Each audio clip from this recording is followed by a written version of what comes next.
It's punk rock bowling time. That's right, for the 24th year, one of the greatest festivals on earth, in my opinion, returns to downtown Las Vegas the weekend of May 25th, 26th, and 27th.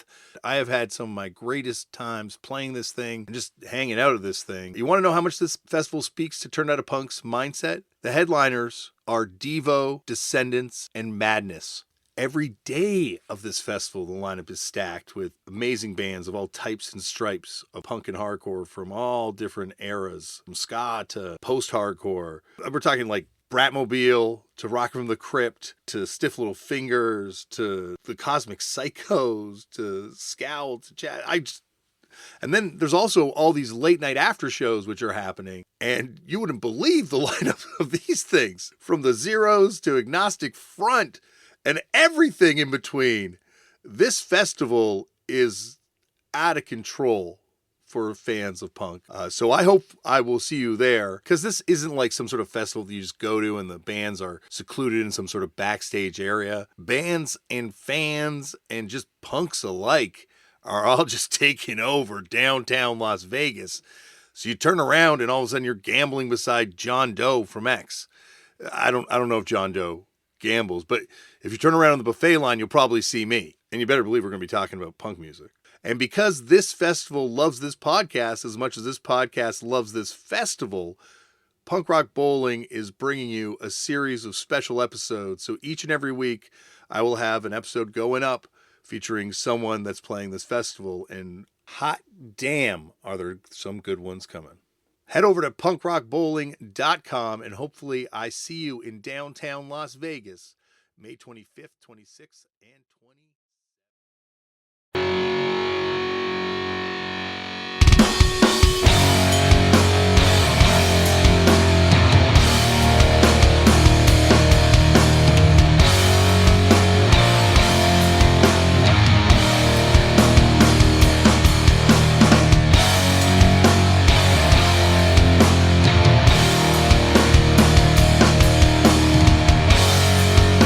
Hello and welcome to another edition of Turned Out a Punk. I'm your host, Damian Abraham, and once again I'm bringing you a conversation with someone who grew up listening to punk, may or may not still be involved with punk, but had their life changed by the genre in a major way. And today on the show, huge guest, very much requested on this show, from the band Tigre, from the zine and band Bikini Kill, and author of the must-read new book, Rebel Girl, Kathleen Hanna, is on the show today, and this is a great episode. More on that in 1 second. But first, if you want to get in touch with the podcast, head over to the email address, turnedoutapunkpodcast@gmail.com. That is run by my brother, who is the show producer and the guest booker extraordinaire, Tristan Abraham, and he will get the message to me. Thank you, Tristan, for all the hard work you do for the show. You can find me over on Twitter or Instagram at @LeftForDamian. There is a YouTube page, a TikTok page, an Instagram page, and a Facebook page, all for this podcast. And all of those can be found at Turned Out a Punk on those platforms.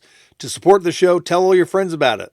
Let all your friends know that we do this podcast twice a week here, and that there's tons of episodes in the catalog too. And spread the word that way.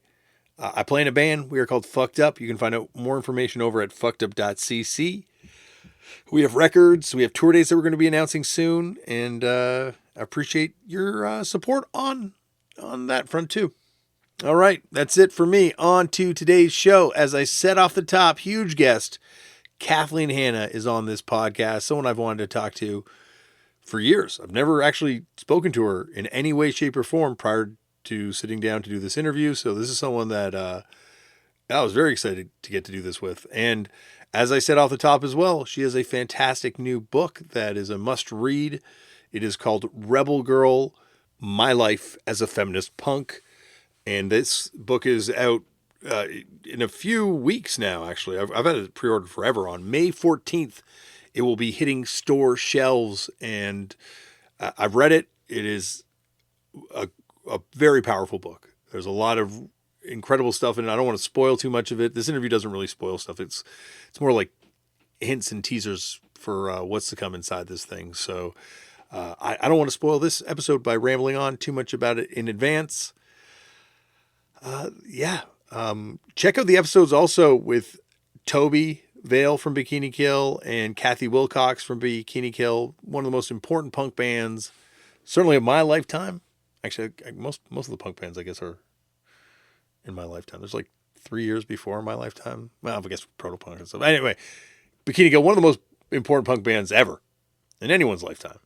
And yeah, that's it. I'm not going to ramble on too much more. They got tour dates. Go check out bikinikill.com. They're maybe coming to a town near you, and go and see them live. It's fantastic. And that's Bikini Kill. If you don't know Bikini Kill, you know what it's anyway. Sit back, relax, and enjoy Kathleen Hanna on Turned Out a Punk. Kathleen, thank you so much for coming on the show. I'm very excited to talk to you, Damian. Well, I'm very excited to talk to you. I feel like this conversation for me is like 30 years in the making this year, because I've wanted to talk to you since, well, the mid 90s when I first got into this music. And, throughout all the stuff you've done and now having read your book, there's just so many questions. You read the book. Oh, I love it. It's a hard read. There's a lot of stuff you're like very forthcoming about, a lot of experiences. And so yeah, it's weird to say like I love it like it's a laugh riot or something, but yeah, it is. But it's like liking, a really tough political post. Mm-hmm, exactly. on the internet, where you're like, should I put a heart next to this? I'm really appreciative this person's educating me or telling me that they're supportive of, something that I care about, but it's like, should I be liking it? Yeah, no, I know what you mean. Well, hopefully it wasn't too hard of a read. I tried to make the chapters short so that people could set it down when they needed to and give themselves a break. But I don't think it's not all like trauma. Like, I think hopefully there's a lot of joy in there. I worked pretty hard to find the joy. So well, it's fun as like a fan of the band outside of the trauma stuff. I mean, like to be able to finally contextualize a lot of the stuff that in a pre-internet era you're just kind of like piecing together from zine fragments or something someone told you, and so to kind of have it all laid out, I'm like, oh my gosh, it like really brought me back to time and places of like learning about this stuff or hearing about these things or finding the records and stuff. So a fantastic book. But I'm interested to know, since like you're somebody who's kind of like a super fan of punk in general, you know what I mean? Like, what was interesting to you about that you didn't know, that you were like, is it like the Smells Like Teen Spirit story? Or is it like, just like, oh, what it felt like to go on stage in the 90s, or, you know what I mean? Or the thing of, we're one of the last generations that's going to have experienced both, like kind of analog, in real life stuff, and then digital. And so for me, I've started to realize that there's going to be an audience. I'm hoping there's going to be an audience of people who are more in our age group, who are like identify with that thing, because that's a really big shift that happened, that occurs in real time in the book. And I don't talk about it as a subject. It's just kind of in the background, but I don't know. I'm just trying to find out, like, as somebody who loves a lot of punk music and knows a lot about it, what was interesting to you? Well, it made me really think about it. And out of the 90s punk, like there's a lot of bands that emerged that kind of like shape this culture or shift things, but most of those things happened to the mainstream and affected the mainstream music. Like underground music didn't need Nirvana. Mainstream music needed Nirvana, and eventually Nirvana repopulates the underground. But in the same way, Green Day and Rancid, like they had already done their time in the underground. Bikini Kill changed the underground. Like it's fascinating to kind of go back to that time and place where I'm just first getting into it and kind of like learning about this stuff and kind of seeing things, but how much it shifted to where punk is now. And it's yourselves, it's bands, Bratmobile, like Babes in Toyland, who you talk a lot about, Frightwig, who I didn't even know about till I started doing this podcast.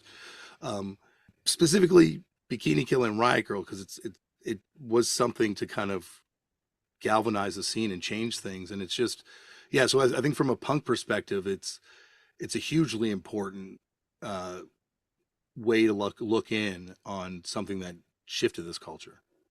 Oh, that's cool. Yeah.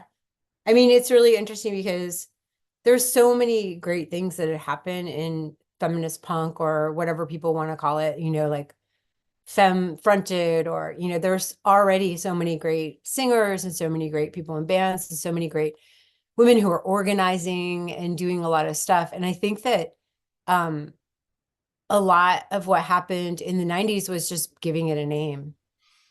Yeah. You know what What I mean? Like, it was already happening. It wasn't that it didn't happen. It was more like, hey, you all, let's all acknowledge that this is happening and that we're trying to change the underground for the better, and that women have been trying to do this forever and since the beginning of punk, when I think it was way more egalitarian back then. Although there were still horrible, hideous problems. Yeah, I don't know.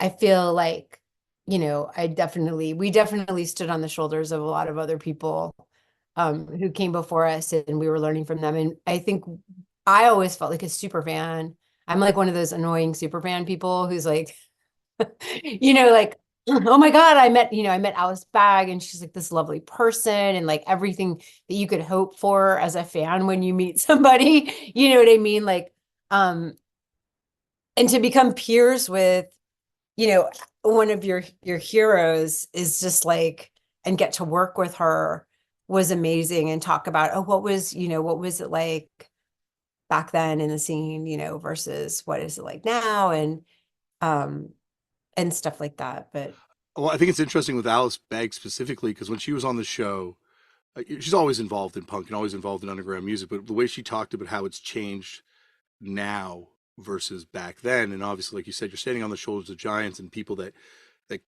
help clear this path. But naming it and giving it space and it is so important, I think. And just uh, yeah, we'll get into all this stuff. I'm sure, but I got to start it off, Kathleen, the way they all start off, which is how did you get into punk? From the first time you ever came across the word? I guess I should have thought about this before because of the title of your podcast, but of course I didn't. How did I find out about punk? You know, I found out about punk on TV, on Night Flight, the TV show Night Flight. Um,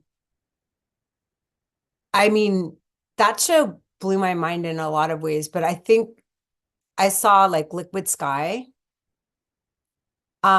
which maybe would be considered more like new wave or whatever, but I was like, wait, what is this? Like, you know, women with like hot pink hair, and, you know, there's also the queer element in that movie that I was like, oh, I think I need to go be alone after I watch this. But you know what I mean? Like, it was just like Liquid Sky was a big thing, and it was on Night Flight. And what else did they have on Night Flight? I think I saw a part of the Fabulous Stains on Night Flight, but it didn't register with me. I was like walking through the room, and I was like, there's girls playing punk music.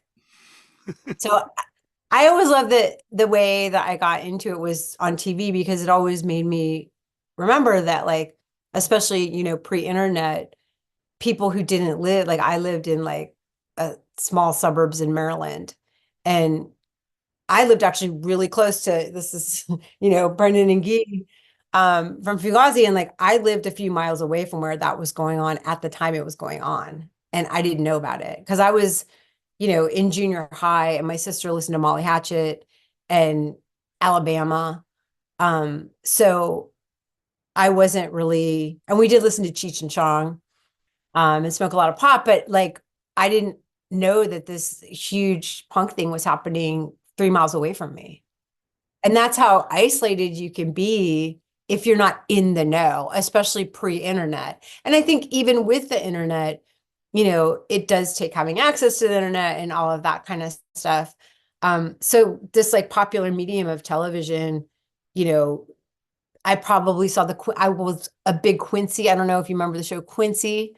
And you know about the Quincy punks. There was a punk Absolutely, yeah. episode of Quincy that I think some people from Verbal Assault Or West extras in or something, were or extras in, because there's two Verbal Assaults. There's Verbal Assault East and Verbal oh, Assault West. verbal abuse is it? Verbal abuse, baby. Yeah. Yeah, like I was the getting confused. yeah, that makes sense too, because yeah, there's some punks in the crowd, and but like you're saying, these moments are really important, and you talk about it in the book too when you start getting into the rejection of Nirvana post them signing to the major label from the underground, but it's so important to have these waving the flag moments in mainstream culture for kids to kind of find out about this stuff in a pre-internet world where you didn't have access to this information unless you stumbled across or had a cool sibling. Yeah. I mean, representation is really important, but it's also, it's not legislation. That's how I think about it is like, even now, like, seeing women who are more my age playing music, I'm always like, oh, it just makes me feel better. It makes me feel validated. It makes me feel like I have a community or um seeing actresses my age on in movies that I like or whatever can make me feel more validated and stuff. But yeah, I think representation is super duper important. And what were you talking about? Oh, we're just talking about how these pop cultural moments where this stuff shows up on mainstream places is key to kind of Yeah, no, and sometimes it's like it's good to be conscious of that and be like, yeah, it's okay to have a song in a movie that, what one of the interesting thing, uh, Bikini Kill was mentioned by Julia Stiles, the actress who was in this teen movie in the 90s or early 2000s called 10 Things I Hate About You or Like Hate About You, I think, with Heath Ledger. yeah. And in the movie, I saw it like a few years ago, but it was like in the movie, he's like trying to like get attention from her or something. He's like, "Oh, are you into Bikini Kill? I'm into Bikini," or something like that. But I guess it's also maybe mentioned in the book. And I can't tell you how many people have come up to me and said, "I found out about your band because of that movie." And I'm like, and we didn't make that happen or anything. That was just a thing. Like, Julia Stiles was a fan and she asked to put it in the film. And thank you, Joy Styles. But it was this thing that's how I would have found out about Bikini Kill. Yeah. You know what I mean? Like I wasn't somebody who had access. So I'm always kind of conscious of that, even though I think the way that we're thought about within the underground community is kind of like purists or um, you know, $5 shows, never selling out. I mean, maybe people feel differently about it now that we're playing more expensive shows, but the sellout conversation is kind of gone by the wayside which is awesome. I do think the way people do business, if they choose to do it ethically or not, is really important. But I think that focusing on, bands, which are partially small businesses, which are like a 4-person small business, and pointing to them as the people who have to be like holding the entire culture, uh, you know, up or doing, always doing the perfect thing when it's like 4 people instead of going after multinational corporations that are, doing disaster capitalism around the world. You start to kind of be like, where are we really putting our priorities? Like, oh, I didn't like that lyric and I'm going to boycott you. And I totally think criticism is like the only way a band's going to grow, the only way a scene is going to grow. But I think that the thing of being like, you know, I don't like that one lyric, you're dead to me forever, and you're just as bad as Steve Jobs, or Yeah. you know what I mean? It's like the amount in the 90s, the inflation of Bikini Kill's power was definitely a problem. Like we didn't have the power to like, tell the president what to do, but people kind of acted like we had this power. And the inflation of people's power who don't have it is actually a very big mind fuck. And and something that's interesting that happens in the punk scene. Like people act like Rollins is God. He's just like some dude who collects snakes. Like, That's the the I guess great fallacy in punk is there's like no gods and masters except for the people in the bands that we turn into gods and masters. And it's interesting because I find so much stuff in the book that I find fascinating. But like, there's that moment where you're kind of talking about how there's like a certain amount of economic privilege that's required for like punk purity. Like to be able to go and play free shows means like, no, you got someone else paying the gas because that stuff's not free. And there is this sort of thing in punk rock where like people build up this edifice around the person on stage where it doesn't necessarily even have a relationship to who that person is after a certain point. Like Ian MacKaye, the person, and Ian MacKaye, the character that sits inside many a young punk kid's heart is kind of different in my experience, and not in a bad way, but just like in a real way that there's a human being and then there's sort of this yeah. chaste image. Yeah, I mean, I think I used an example in the book of like being at parties in DC and someone holding a beer and being like, "Oh, Ian's coming. He might see you drinking a beer." Or like you're eating a cheeseburger and it's like, "Watch out, Ian might see you." And it's like he's not a narc. You know what I mean? And like I feel like I've occupied that similar space in terms of feminism of like, you know, oh, you have like a sexist magazine out in your house and I come over to do an interview or like a magazine with like a girl in a bikini on the cover and like I don't give a shit. You know what I mean? Like I don't care about you. Like that's been a lot of things is like guilty dudes coming up to me like, you know, being like trying to show me how oh, you really changed me around. I don't care. I'm not thinking about you. You know what I mean? Like, I don't need to absolve you. I'm not Jesus. I'm not gonna say like, oh, you used to be sexist and now you're not. Thanks for telling me. I don't care. Like, Well, I'm not thinking about you. the Jesus thing though is apt because one thing I've kind of learned from doing this thing is that punk is more a religion, and these people on stage end up becoming like deities, and they're giving us a moral compass, and they're giving us like a do's and don'ts list in the same way religion gave people a do's and don'ts list in a lot of ways. So yeah, like you become more Add than that to branding. Add that to branding. yeah. It's just hard to You make know what I money mean? off Because it. it's like Jesus, you're doing something off brand, Jesus. You Yes. know what I mean? It's like I very early on realized when we started getting shit for playing with the Go-Go's because the show was sponsored by Budweiser, which like we didn't even know. We just knew we were asked to open for the Go-Go's. And that is a huge deal. I mean, a huge like to me, there's no way I'm going to say no to that. There's absolutely I don't care. You know, I mean, I guess if they lit an orphanage on fire the day before, maybe I'd say no, but it's like there's no way I'm going to say no to that. Yeah. And it's like the opportunity of a lifetime.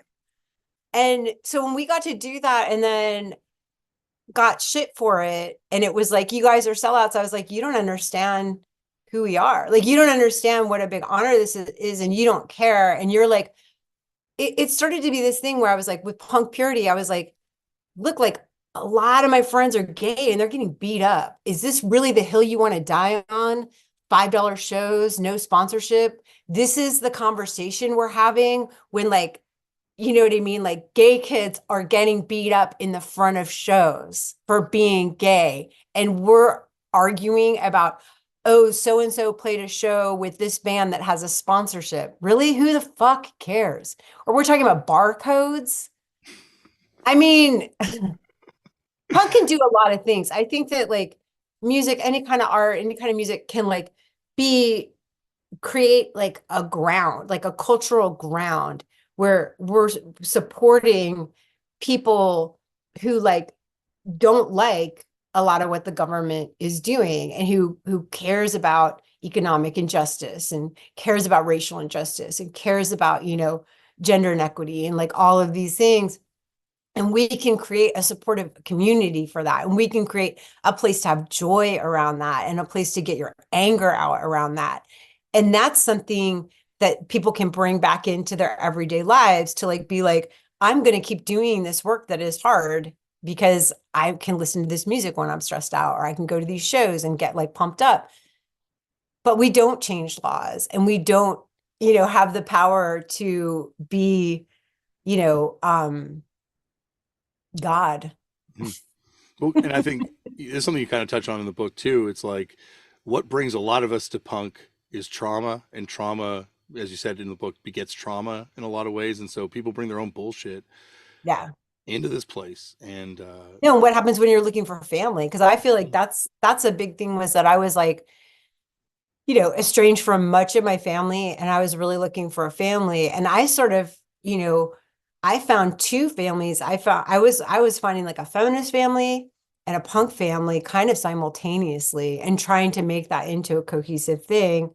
And it's not really meant to be a cohesive thing. It should be a challenging, argumentative thing. It shouldn't be this, and also if you grow up in a super dysfunctional home, it's like and you're looking for the opposite of that, you're going to be disappointed Yeah. because what is actually awesome and supportive and great isn't going to be the opposite of dysfunction. It's still good. It's going to be challenging and interesting and hard, and there's going to be conflict. And I think I was like just looking for this like unconditional love and the family that I thought I always have and the support and not people being like, you're so great, because that makes me nervous, but um just this feeling of, like that this family was going to be a feather bed I could throw myself on. And then when that didn't meet my expectations, I was just absolutely devastated. When had things happen, like we're like, I don't want to deal with the mainstream media because they asked me really offensive questions about, have you been sexually assaulted? Oh, how can you be a feminist because you're a stripper? Blah, blah, blah. And they were just like, it wasn't this decision of like, I don't want to talk to the mainstream press because um, I'm trying to be a punk purist. It was literally, for me, it was a mental thing. It was like, I need to save my mental health. Like, I can't go into these interviews almost always with men who say abusive things to me to get me to react. So they can print me saying, fuck you back to them and then be like, see, she's a crazy man hater. Like, I just can't put myself into that situation once I knew that was a lot of times the situation. But then it started happening with doing fanzines. And it was in a way even worse because it's totally unregulated. It's not like we're meeting in a coffee shop. We're meeting in an alley behind a club after the show. And the thing that I wrote about in the book that started happening was really devastating. Like, these guys would get me alone and start cackling like date rape guy, like gang rapists, like like and just start saying the most horrible, awful, cruel things to me with the tape recorder off. And then they would hit record. And it became, and that this is one of my connections with Ian Mackay, and why I started like being like, hey, will you hang out with me when I would be in DC? Because I was like, I know this shit happens to him. Like, because people would come to Fugazi shows and specifically scream mean stuff at Ian to get him to react because they wanted the punk rock badge, like a Boy Scout badge of like punk rock honor. Like, Ian Mackay yelled at me. And it's like, again, it's like I thought we were punks, and the whole idea is that we're all participating. But if you're starting to treat him like he's like Bruce Willis and you want to see the veins pop out of his neck because he's Bruce Willis, what's the difference between the mainstream scene and the punk scene? And that for me was devastating when it started happening to me. And guys were like, trying to get me to yell, I fucking hate you, into their tape recorder so they could, I guess, play it for their friends or jack off to it later or whatever. And I was like, this is like unpaid sex work right now. Like, I'm not engaging in this. But it was devastating because I really care about fanzines and I really care about people making their own media that is not controlled by corporations. So what happens when we get that power and we do exactly the same thing that crappy corporate mainstream publications do? Yeah, absolutely. That's just sad.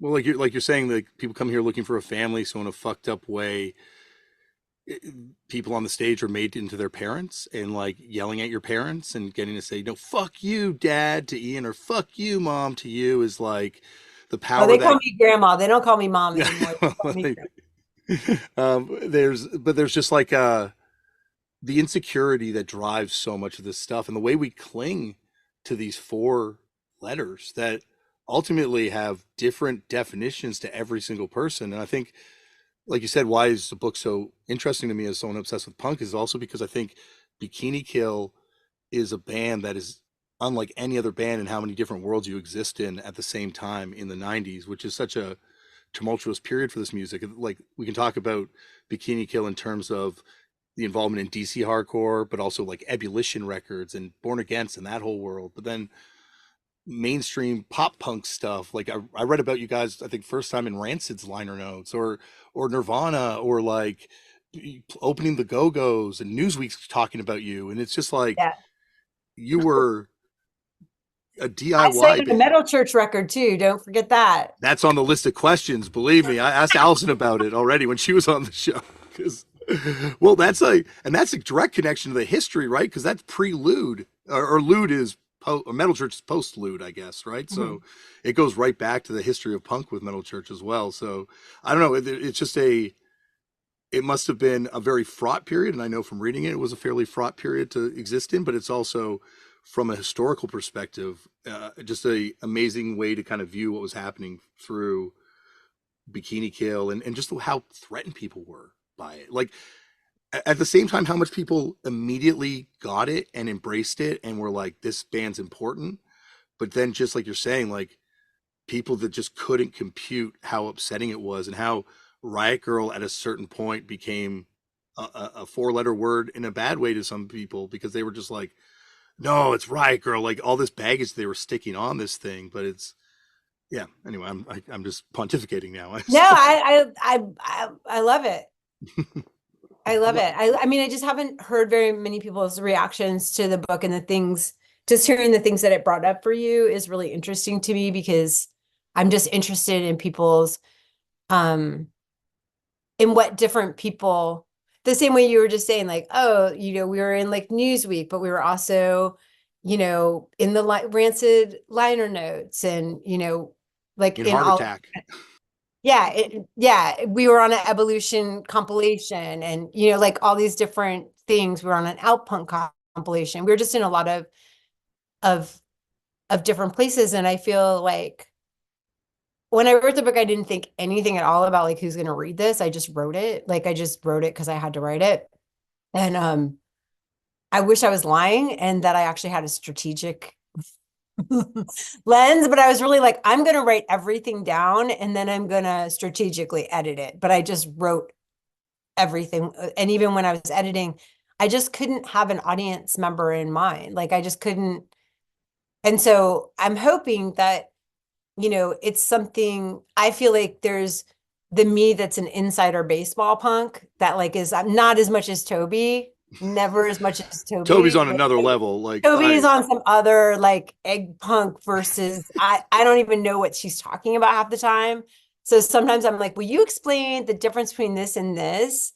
Just because it's really fun to watch her get like say the whole thing, even if I'm not super interested in it. Her explanations of things are really entertaining. And I know I shouldn't use her for entertainment, but she's so much better than TV. And she knows so much. Like it's really like she could run some kind of school or something. But I do have a certain, love of like music, like all kinds of music. Like, I talk about Tracy Chapman in the book. I talk about Janet Jackson. Like, I wasn't just listening to punk ever. Like a lot of times I stopped with the mainstream for a really long time. And so I didn't even know, like people would, I was like, yeah, I sort of am aware of Alanis Morissette, but I don't really have an opinion. Like, you know what I mean? Like yeah. I wasn't really paying attention to mainstream television or me. I wasn't in it because I was in a cult. I was in a cult. All my friends, there's a lot of people for people. I'm 55, so people my age. There's a lot of people who grew up in cults. I've met like 4 or 5 people who've grown up in cults, and they don't know what like HR Puffin stuff is, or like a bunch of the Sid and Marty Krofft things, or like even Three's Company. Like I'll be like, oh, Three's Company, Jack and Chrissy, or like whatever, and they have no clue what I'm talking about because they were in a cult. And then I think about this period from probably 89 to like 98, 99, where I just wasn't paying attention to mainstream culture. I still listened to, you know, like Whitney Houston, like, and I still always listen to George Michael because I just love him. And I was never like, I can't listen to this because I'm up, punk, but it was like I wasn't really paying attention to the mainstream. I had a couple artists I like that are more mainstream, but those are sort of my like, I wasn't in punk's not a cult. I don't want to say that, but No, it is was 100%. there's part of it that's like, especially, Olympia is a very particular place, and also DC, and there is like dogma and like all this stuff. And once I left, I was like, I did kind of feel like I was deprogramming myself. But I had started that already because I just started being like, this punk purity thing is not for me. It's starting to seem really binary. It's starting to seem really like, this is what you do to be a good punk, and this means, and the goalposts are always changing. Mhm. You know, and especially with for people who say, hey, I'm a feminist, or I care about the state of the world. I want to, you know, it's like the goalposts will really change, you know, and if people were mad that we were getting attention, even if the attention was, you guys suck, you can't sing, you can't write, you know, you can't play guitar, like, or your band is terrible.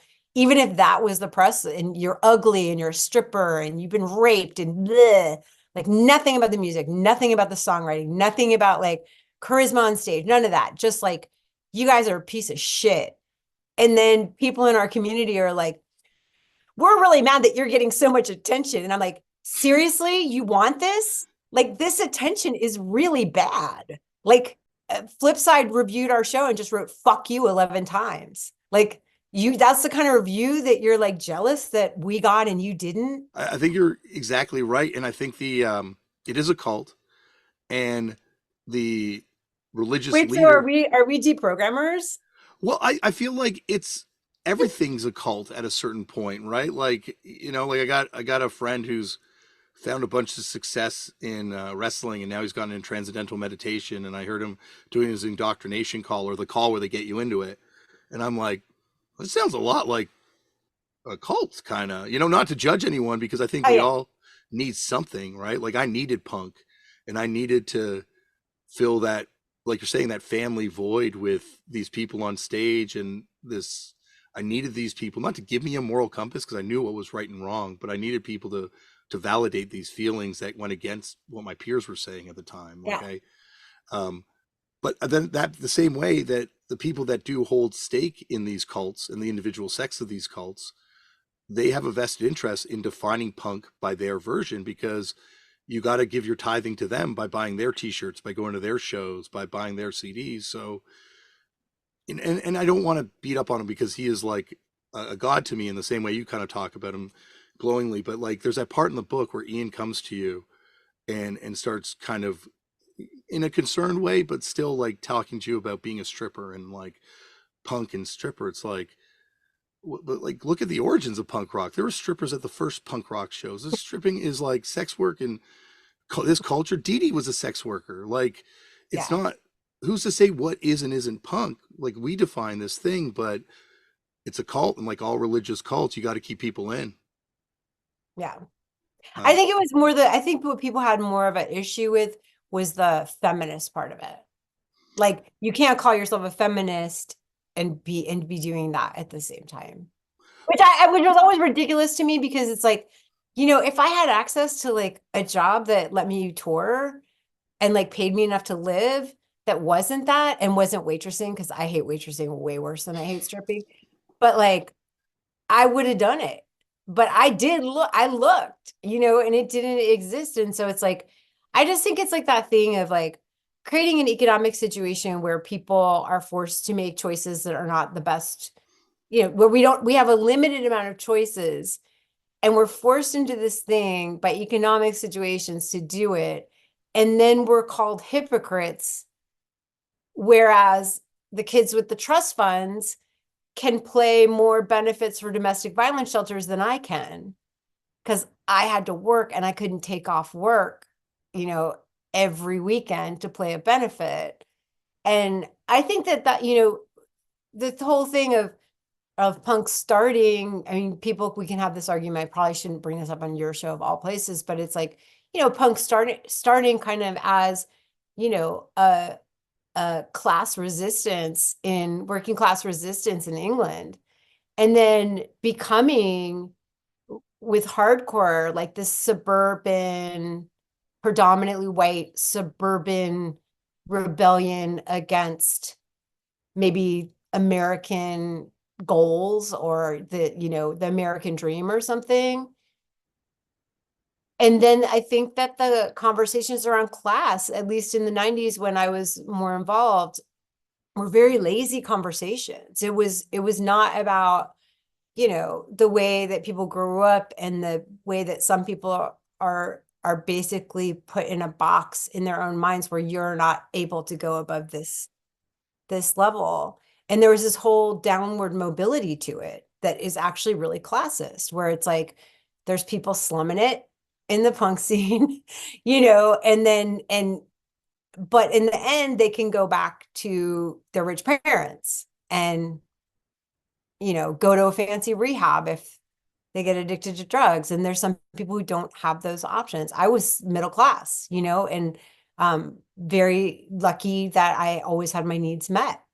But I didn't have a safety net. I don't have an inheritance coming. And obviously my situation is very, very different now because I married someone super rich. Which is really my advice to anyone in the arts is just marry someone super rich. Solves a lot of problems. But yeah, I just think that the reading of class got very shallow and superficial.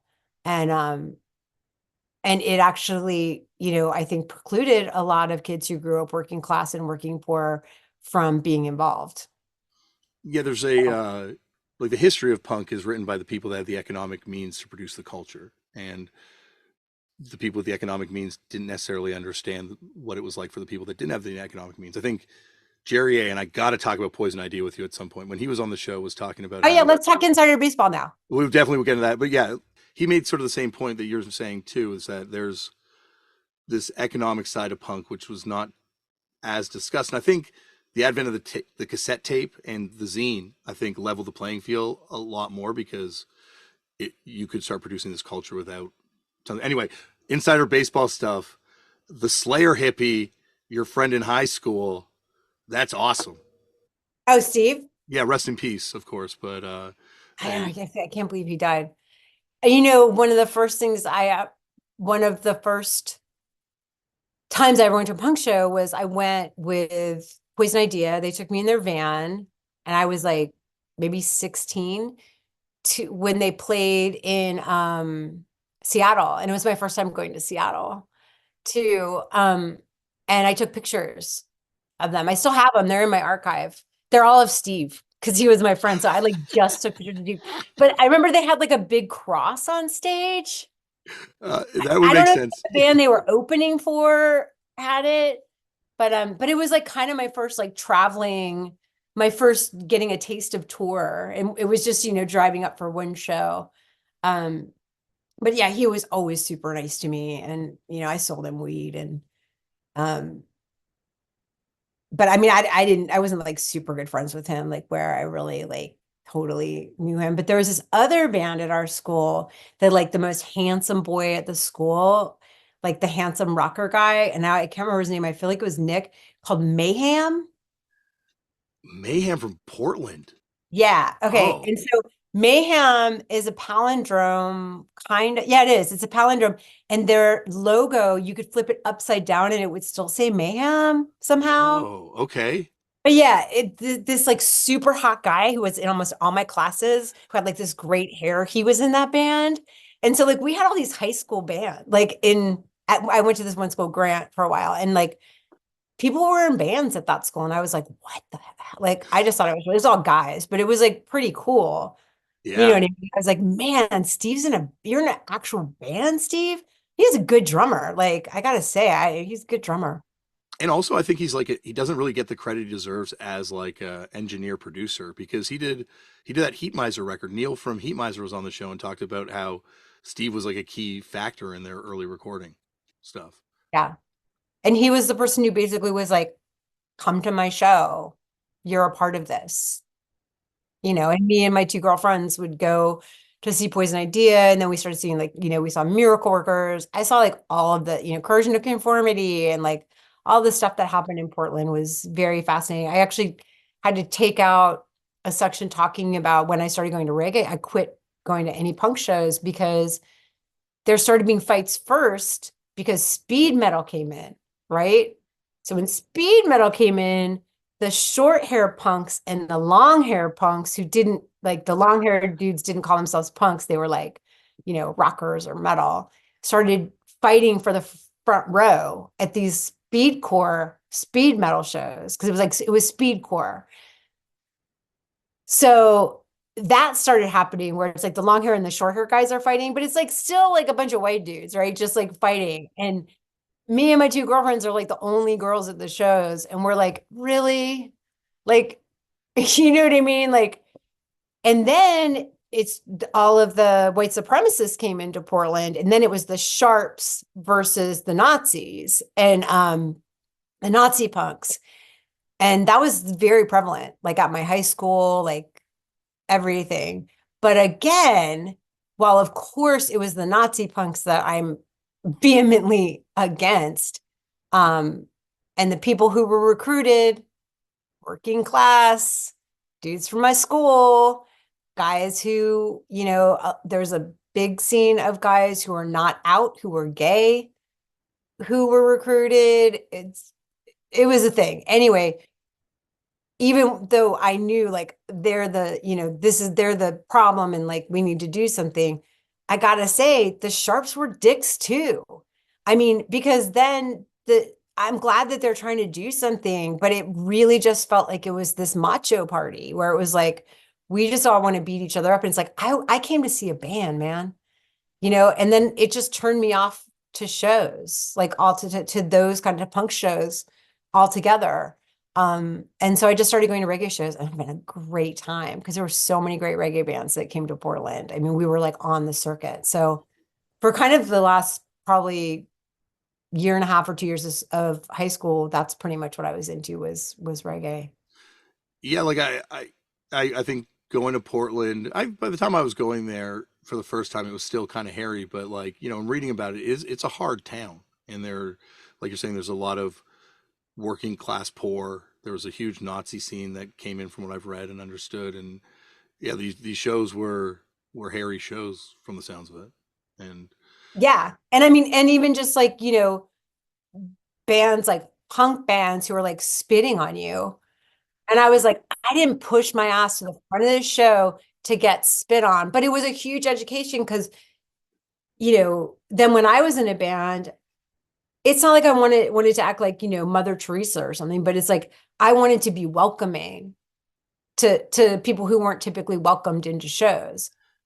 I'm not going to be like, I want you to spend your hard-earned money, come to my show, and then I'm going to prove how punk I am by spitting on you. I was like, that's not spitting on the three girls who are in the room isn't punk, dumbass.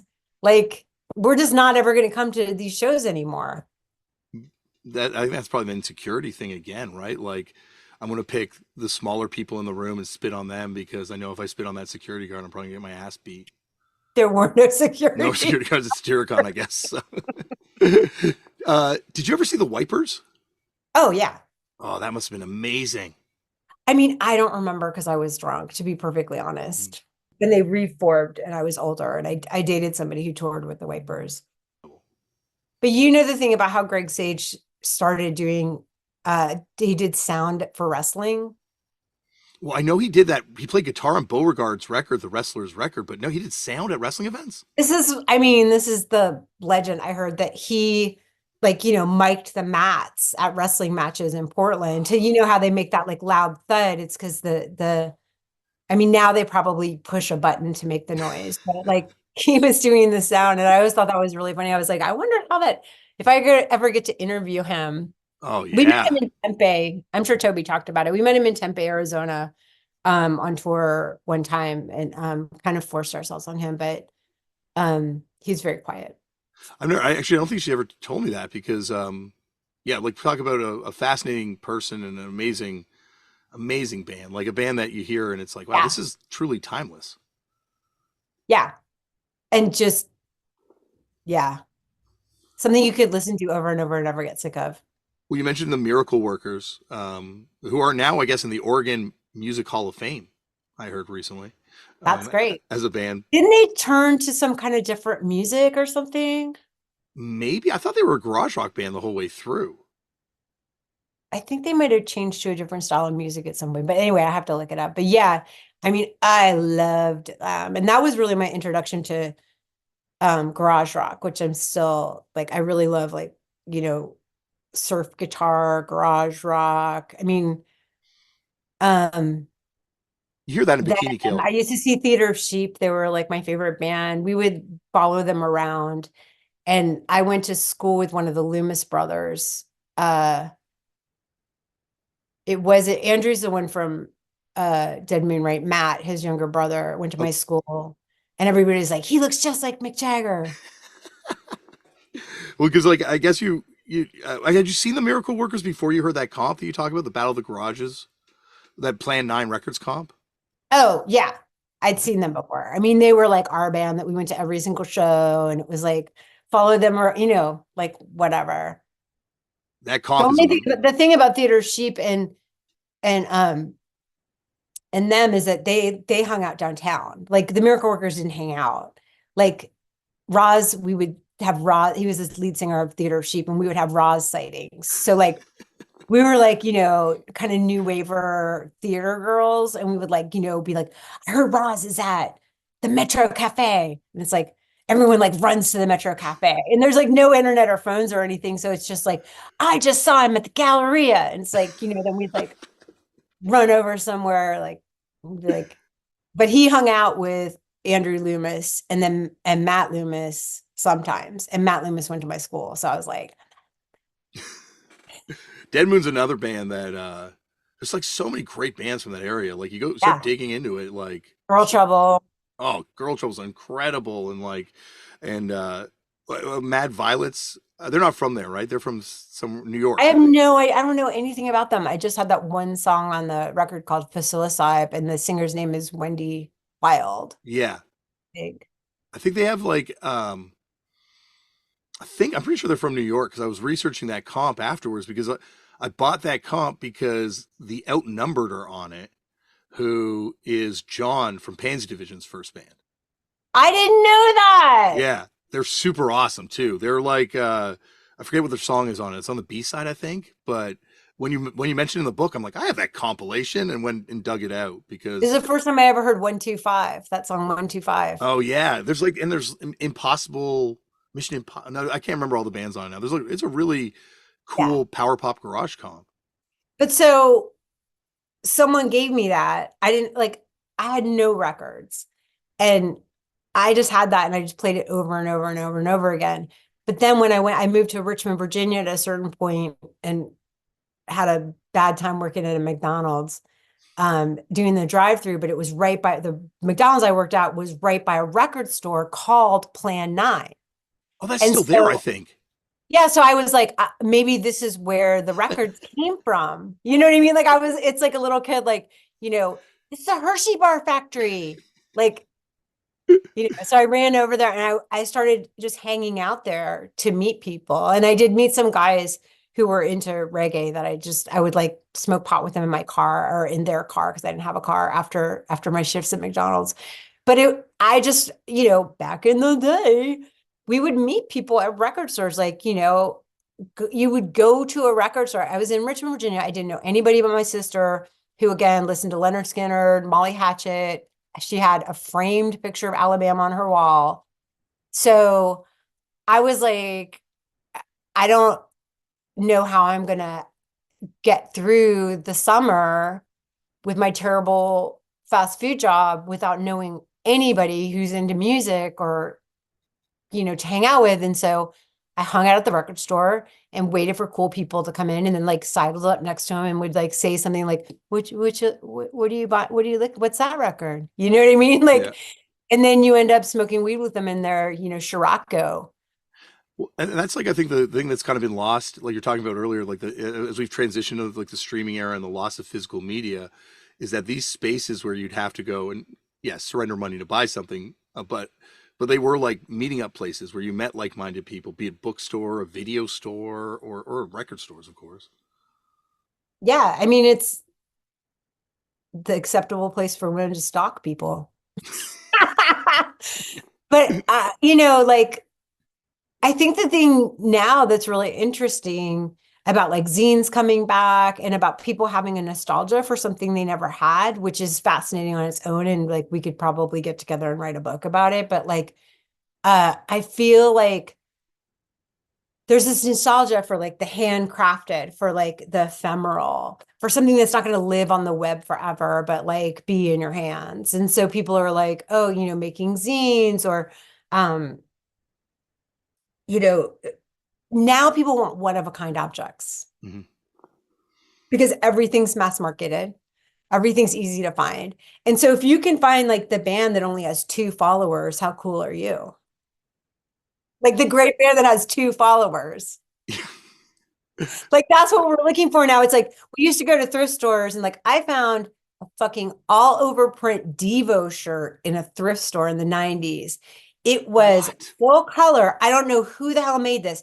It was the potato with the circle thing around it with Devo, and it was all over print, front and back on the sleeves. And I gave it to Bill, and I know I have to find a picture of him wearing it because it was his size, and it was like I was like, you have to wear this. And it was the best thrift store find. But it's like what feeling now people go to thrift stores and they buy everything and then they sell it online. So what's the thing now for people to have that feels like a special moment for them that they dug through a crate of records and found, you know, this like Booker T record that they'd wanted that they, or whatever they were looking for. And like you have this moment, and it's not even, yeah, sure, there's capitalism, surrendering of money, as you said, which I love, um, happening, but it's still this moment of like, this is something that's going to bring me joy beyond this moment of purchase. You know what I mean? Like, I'm going to wear this awesome Devo shirt, one of the best bands ever.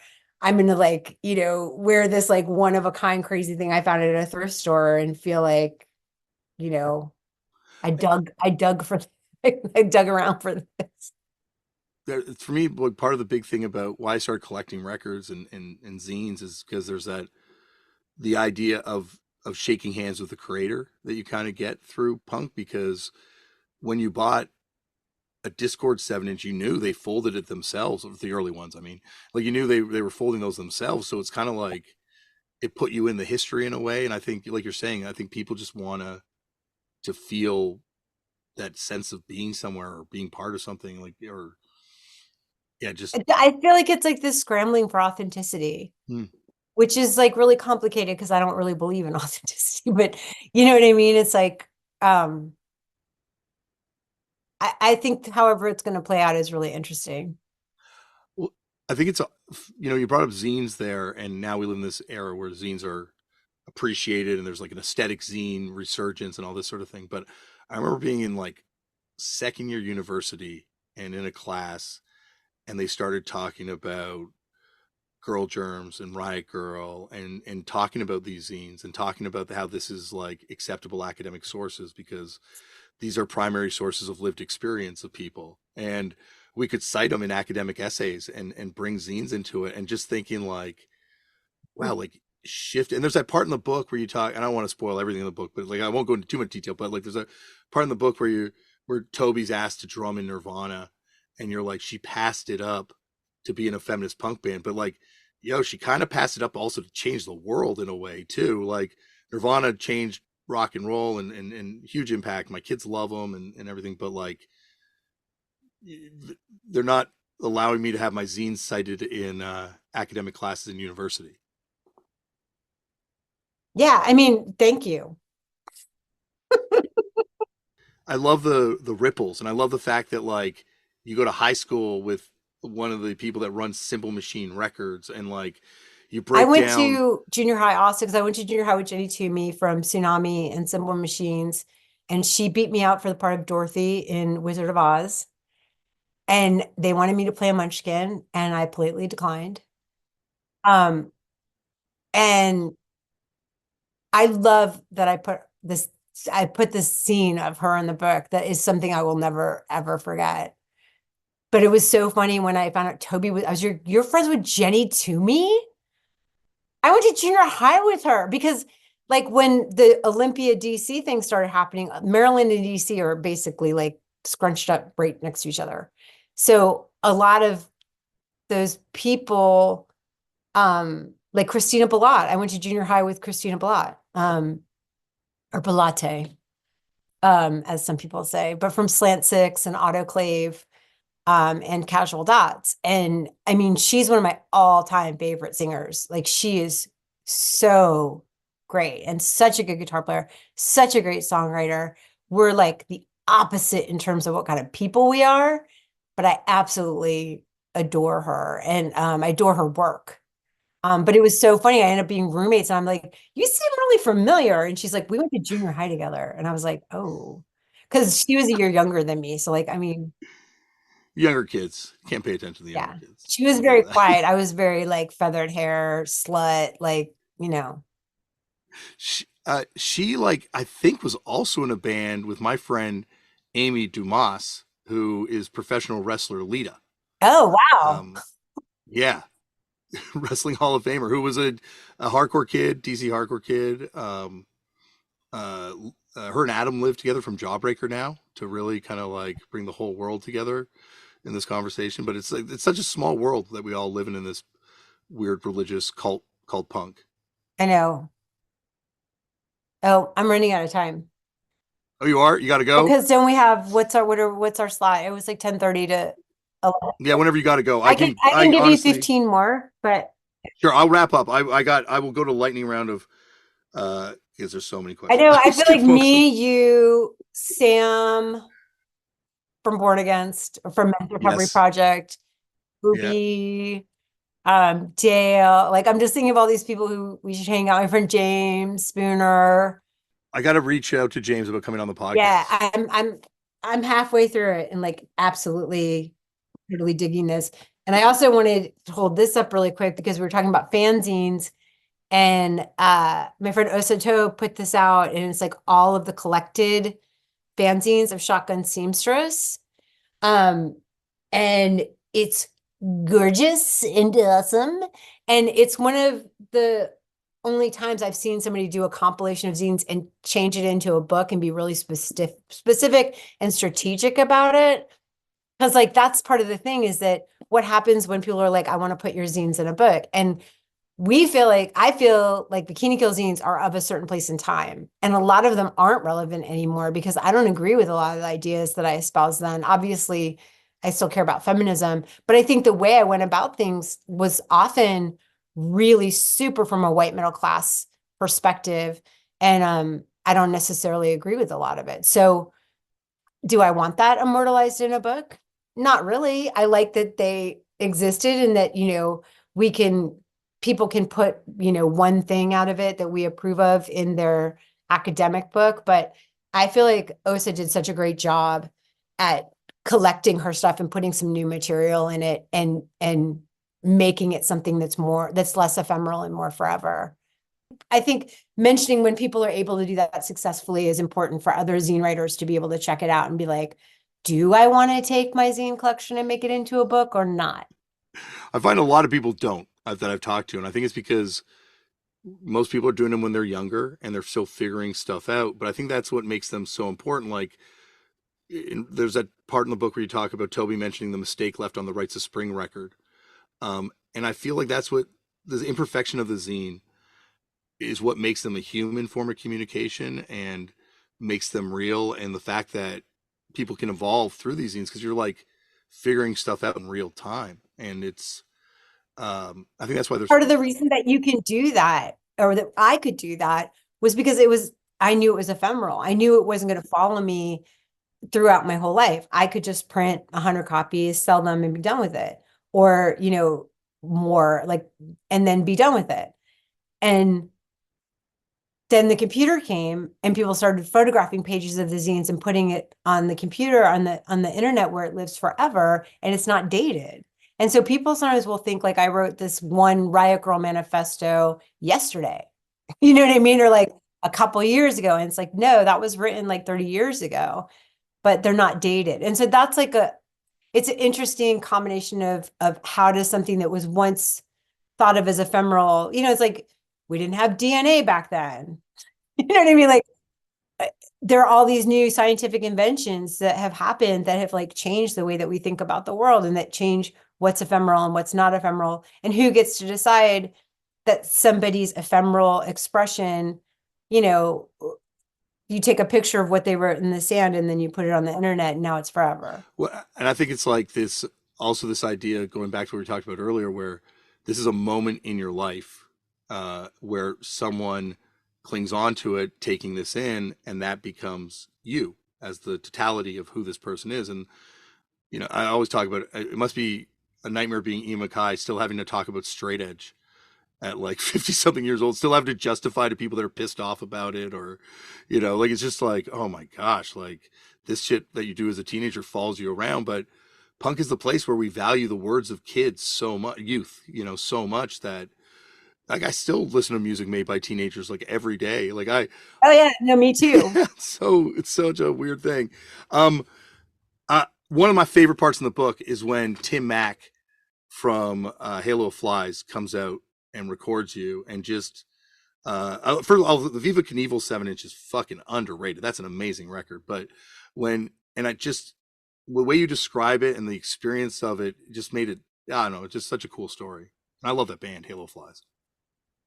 Yeah, I mean, what a weird thing. Because like I don't think anybody would associate, Halo Flies and Bikini Kill or like My Voice or anything like that. Um, and that really was one of those moments, sort of like the Steve Hanford thing. It's like where somebody who was kind of like in the underground community, doing stuff, making things happen, a participant, um, said, I like you. Welcome.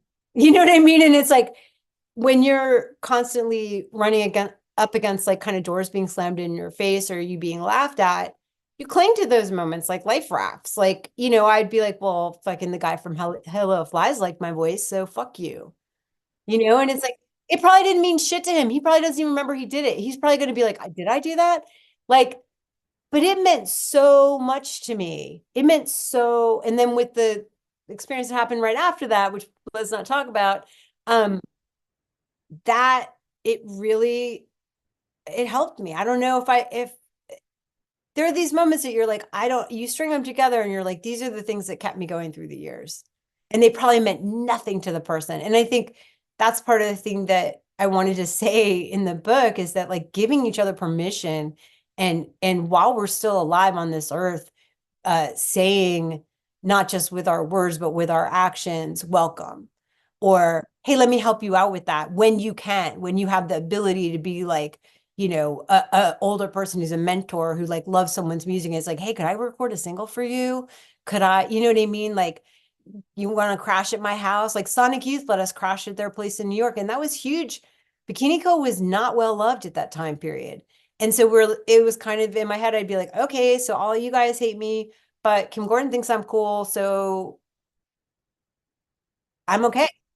And like you were saying earlier at the beginning of this thing, like the having your heroes become your peers is ultimate punk validation, because it's not going to be commercial success. It's not going to be maybe being appreciated by the scene en masse, but in your time at least. But but knowing that there's people that you respected and that inspired you to make art that turn around and say, no, what you're doing is fucking awesome, is just, I can't think of anything more validating as an Well, artist. yeah, and Sonic Youth did that for us at a time where it was just like hate, hate, hate, hate, violence, violence, violence, violence.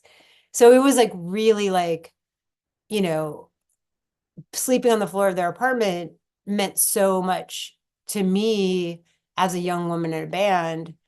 Um, and it was probably no big deal to them. But to me, it was like, you know, there still is a community for me. There still is a safe place for me. There still is people who care.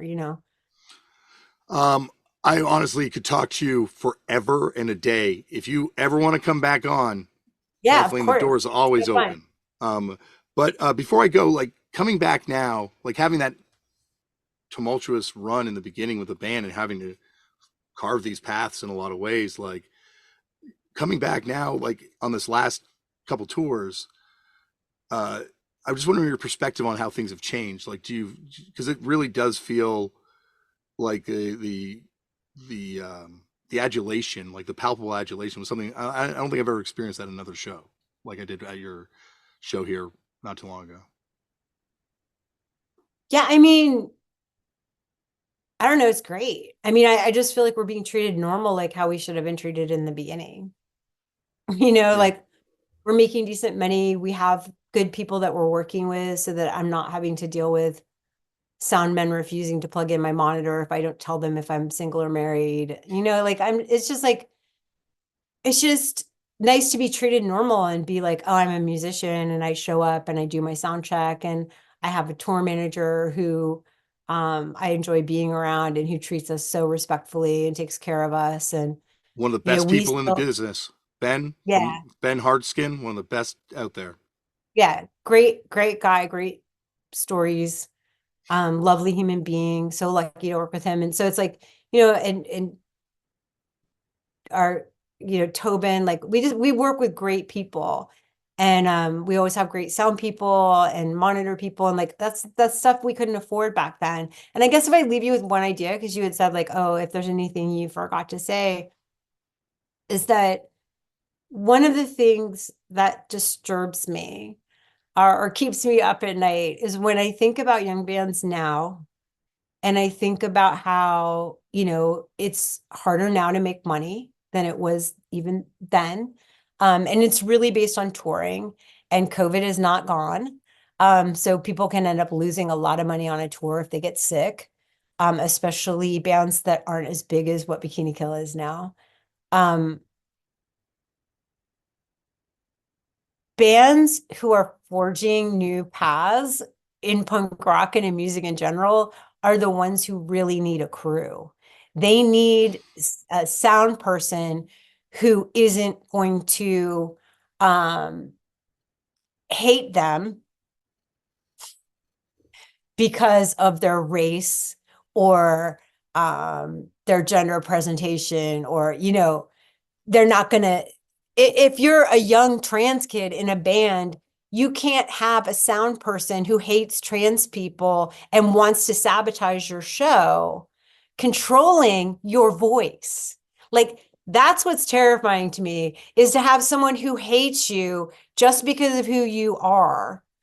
um and again, this goes for whether it's racial, or because you're trans, or because you're a woman, or a trans woman or a trans man, or whatever. It's like there are people there are straight white cisgender men who are out there in the world who will hate you just because of who you are, and they will sabotage your show by turning your vocals down so you throw your voice out and then you miss the next show. And having someone like that literally controlling your voice, the fact that you have come all the way to this place to share your ideas with a group of people, and then you have a straight white cisgender man who hates you, turning you up and down at their will, is a problem. It's a psychological problem in the mind of a singer, and it's also just a like economic problem. And so like I really want to be like, I'm thinking of starting a grant program or something like that, where it's like to give grants to young bands to get their own sound people. There's so much I Um, want to talk to you about, and I but can't keep you do all you know what day. I'm saying? Oh, It's like absolutely.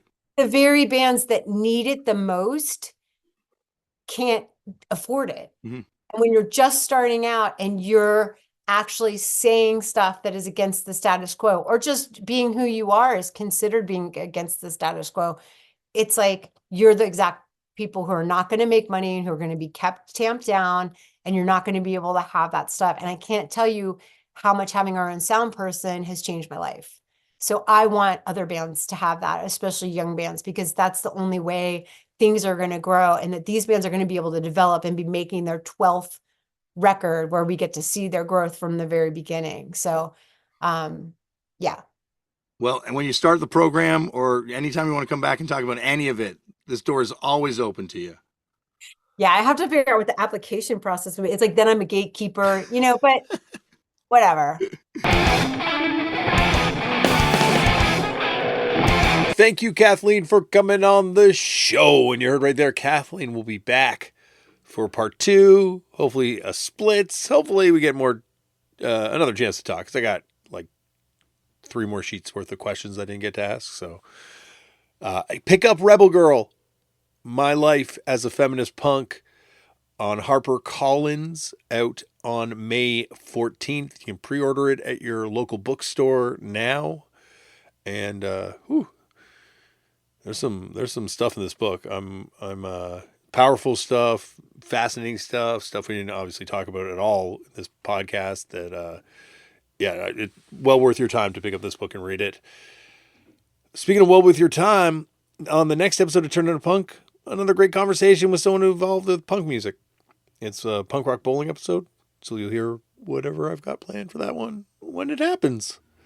That's it for today's show. Remember, as always, Black Lives Matter. The lives and issues faced by Indigenous peoples all over the world matter. We need to protect trans kids and help trans people protect themselves and their rights, and stop hate and violence towards people of different races, different faiths, different ethnicities, different nationalities, different identities.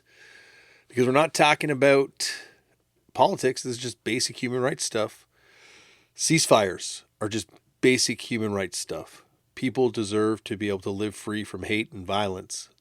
So if there's organizations that are affecting positive change in your community, get involved.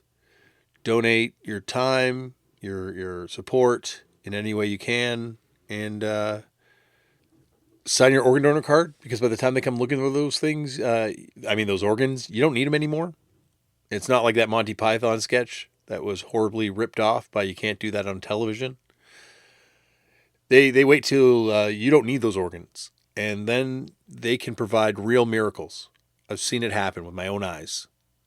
Not literally as the operation's happening, but the recovery when the miracle kind of happened, I was there and I saw it. So sign those cards. Try meditating. You don't have to sign up for anything. You don't have to, just lots of free opportunities to try this thing out. And people have been doing it for centuries and it works. I'm just one of the more recent people to stumble upon it. And it worked for me, so maybe it'll work for you. And then go out there and make your own punk culture, because anyone can do this shit. Start a band, start a fanzine, write a book, write a movie and put me in it, Oh man, I'm tired. I've had no sleep this whole week. This is the end of the show. If you're still listening, I'm just going to ramble. You're way past the point to get off this ride. So now you just got to sit here and hear the worn out old carnival worker controlling the roller coaster ramble on. Anyway, I'm really tired, so I'm going to stop rambling, and I'm going to see you on the next episode. Thank you for listening. Bye. It's punk rock bowling time. That's right, for the 24th year. One of the greatest festivals on earth, in my opinion, returns to downtown Las Vegas the weekend of May 25th, 26th, and 27th. I have had some of my greatest times playing this thing and just hanging out at this thing. You want to know how much this festival speaks to Turn Out a Punk's mindset? The headliners are Devo, Descendants, and Madness. Every day of this festival, the lineup is stacked with amazing bands of all types and stripes of punk and hardcore from all different eras, from ska to post-hardcore. We're talking like Bratmobile to Rock from the Crypt to Stiff Little Fingers to the Cosmic Psychos to Scowl to Chad. And then there's also all these late night after shows which are happening, and you wouldn't believe the lineup of these things, from the Zeros to Agnostic Front and everything in between. This festival is out of control for fans of punk. So I hope I will see you there, because this isn't like some sort of festival that you just go to and the bands are secluded in some sort of backstage area. Bands and fans and just punks alike are all just taking over downtown Las Vegas. So you turn around and all of a sudden you're gambling beside John Doe from X. I don't know if John Doe gambles, but if you turn around on the buffet line, you'll probably see me. And you better believe we're going to be talking about punk music. And because this festival loves this podcast as much as this podcast loves this festival, Punk Rock Bowling is bringing you a series of special episodes. So each and every week, I will have an episode going up featuring someone that's playing this festival. And hot damn, are there some good ones coming. Head over to punkrockbowling.com and hopefully I see you in downtown Las Vegas, May 25th, 26th, and 20th.